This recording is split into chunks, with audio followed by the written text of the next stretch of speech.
I've got nothing left for you. Nothing. Nothing. Nothing. There is nothing here for you. There is nothing here for you. I don't say stuff. I don't. Don't say stuff asked you can't for it. take back. You fucking asked for it. You asked me. Think about your wife, will you? Oh my God! Oh my God!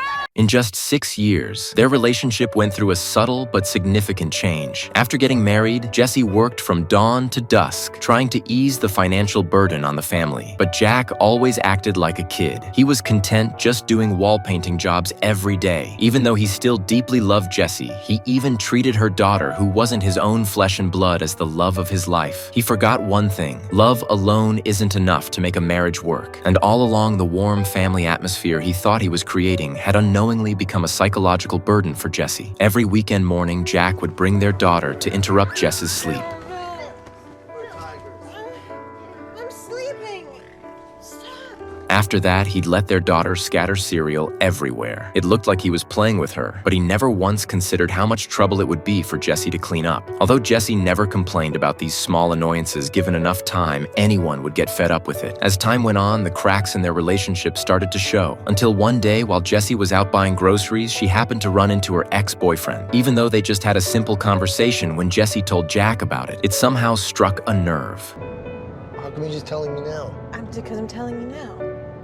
How come you didn't tell me when we were there? Seeing her husband's reaction, Jessie tried to hold his hand to apologize, but Jack suddenly pulled his arm away. This pushed Jessie over the edge, yet she didn't blame Jack. Instead, she used needing the bathroom as an excuse and pulled the car over to the side of the road. Then, without looking back, she ran straight into the woods. Only after she was out of Jack's sight did she finally let all her emotions out. Jessie couldn't wrap her head around it. They used to be so in love. How did things end up like this? Back then, they swore to always accept each other's flaws, but now all she could do was suffer in silence. The next day, they celebrated their 7th Valentine's Day as a married couple. Jack took Jessie to a hotel he'd booked in advance, just like before. Under the blue lights with music playing, they began to dance to the rhythm. It was like reliving the night they first met. Everything still felt so perfect. But music doesn't last forever. Just like beautiful moments can only exist for so long. When the melody stopped, they were yanked back to harsh reality. But on the bright side, with the help of alcohol, she could calmly pour out the pain deep inside her heart. Jessie said, Why don't you do something?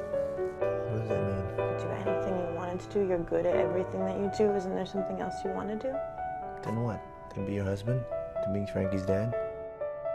What do you want me to do? What in your dream scenario of me doing what I'm good at, what would that be? all Jessie wanted was for Jack to get a stable job instead of being lazy all day, only willing to do odd jobs nobody else wanted. But after hearing this, Jack thought Jessie was just being unreasonable. He felt this way of working gave him more time to spend with their kid. There was nothing wrong with that. And so their conversation ended with Jess's helpless laughter. Afterward, Jessie locked herself in the room, curled up behind the door, crying alone. But then Jack showed up drunk and kept knocking on the door. Even though he was saying, "I love you," that kind of love felt suffocating in that moment. The next day, Jessie got an urgent call from the hospital early in the morning. She rushed to get there but forgot to wake Jack up. She just left a note and took off. What she never expected was that this seemingly small act would become the spark that destroyed their marriage. While Jessie was busy at work, Jack got so upset that she left without him, that he showed up at the hospital demanding an explanation. Looking at her drunk husband, Jessie felt helpless and furious. But she didn't want to argue with Jack in front of her coworkers, so she held back her emotions. She pulled Jack outside and told him they could talk about it at home. But Jack reluctantly said, I don't even care if I fucking can drive. Faced with her husband's repeated harassment, Jessie tried to ignore him, but her patience only made Jack push harder. Finally, Jess's emotions completely broke down. With you. I've had it. I've had it. I have had it. I am up to here. I'm done, okay? I'm done. I'm done. I'm done. Look, I am done. I am done. I am done with this. As expected, they started arguing again. Jessie let out all the frustration she'd bottled up over the years. But after hearing this, Jack didn't say a single comforting word. He even started smashing everything in the office. The hospital director heard the commotion and came over. He tried his best to calm them down and ease the tension between them, but his good intentions only became a target for Jack's rage. Watching Jack make things worse and worse, Jessie had no choice but to hold in her anger and drag him away from everyone. But at that moment, the last bit of patience she had left finally ran out.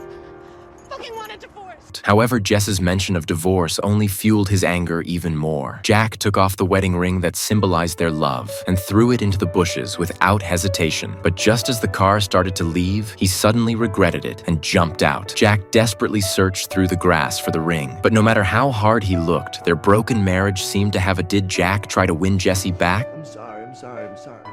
Tell me what to do. I don't know what to do. Tell me how I should be. I don't know. We're not good together. We're not good anymore. The way that we treat each other. But by this point, they could never go back to the way things were when they were still full of hope for each other. Once upon a time, in front of a priest, they announced to the world that they'd love each other forever. But just a few years later, all that was left between them was endless disappointment and fighting. In the end, Jack and Jessie couldn't escape the fate of divorce. Just like fireworks on the roadside, no matter how beautiful love is when it's burning bright, once it fades, it's just a fleeting moment of glory. At that moment, their daughter seemed to sense that her father was about to leave.